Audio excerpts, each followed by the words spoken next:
Hello guys, welcome to my YouTube channel. Today I am going to show you how you can create a TamTam bot. So first of all, open TamTam app, then search PrimeBot.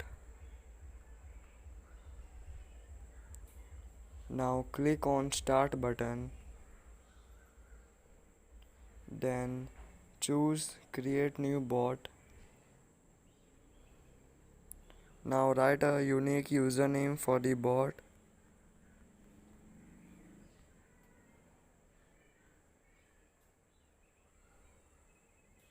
Now write a name for the bot.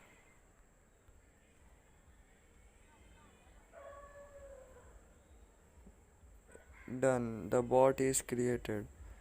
Now I will show you how you can set a profile picture for this bot.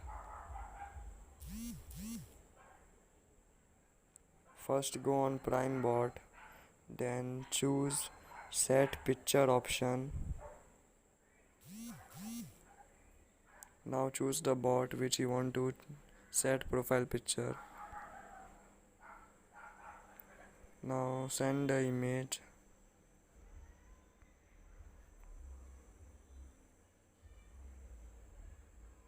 Now you are done. That's it guys. Thanks for watching the video.